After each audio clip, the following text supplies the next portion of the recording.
जी, जिस तरह से भारतीय कुश्ती संघ को सस्पेंड किया गया है उसको किस तरह देख रहे हो आप? देखिए, अरे भाई और ये जो भारतीय जनता पार्टी की सरकार है, इस देश की बेटी पहले जंतर मंतर पे बैठी, तब उनका केयर नहीं किया, सुप्रीम कोर्ट में जाकर एफआईआर लिखवानी पड़ी, और अब जब उन्होंने खेल से मना कर दिया, अपने जूते टेबल पे रख के कहा कि मैं कुश्ती को छोड़ रही हूँ, खिलाड़ियों ने पदक वापस देने शुरू कर दिए, तब सरकार घबराई, तब जाके अपने सांसद को भी उन्होंने शायद धमकाया और इसको टेम्पररीली कुश्ती संघ को सस्पेंड किया। पूरी प्रक्रिया क्या होगी तो वक्त बताएगा, परंतु बेटी बचाओ बेटी पढ़ाओ का झूठा ढोंग करने वाली बीजेपी की सरकार अब बैकफुट पे आई है। सर, ईडी का समन पहुंचा था केजरीवाल के पास, उसको किस तरह देख रहे हो? इस देश के अंदर लोकतंत्र खत्म होता जा रहा है।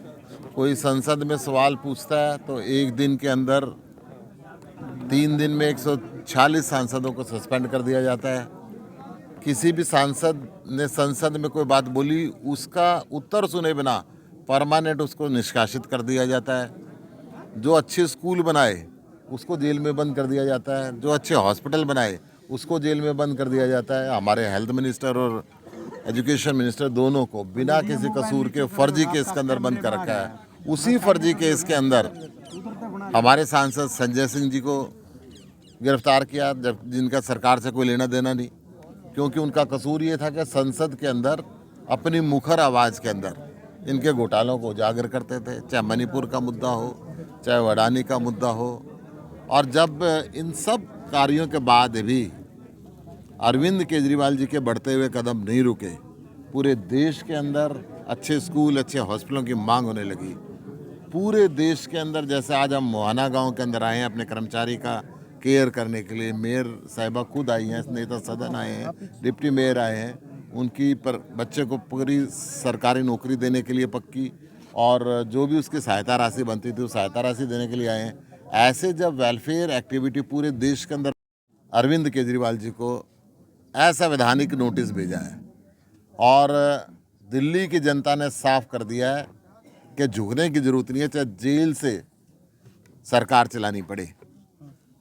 ये विकास कार्य लगातार जारी रहेगा और जनता अब विकसित हिंदुस्तान चाहती है, शिक्षित हिंदुस्तान चाहती है, स्वस्थ हिंदुस्तान चाहती है, बारोजगार हिंदुस्तान चाहती है।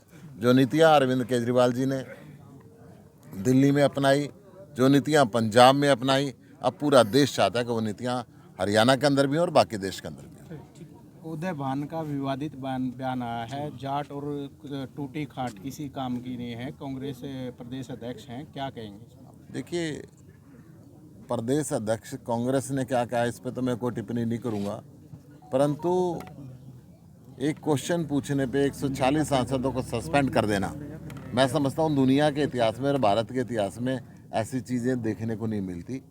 सरकार को ये अघोषित इमरजेंसी जैसे कदम लगा रखी है, नेताओं को बंद करना, और फिर राज्यसभा के सभापति, देश के उपराष्ट्रपति कि पूरे देश के अंदर बीजेपी द्वारा ये मानहानि हो रही है उनकी। मैं ये कह सकता हूँ कि किसी ने कोई गलती करी या सही करा एक अलग विषय था, परंतु आप उसको लेके पूरे देश के अंदर जाएं उस संवैधानिक पद के खिलाफ, तो ये भी अच्छी बात नहीं है।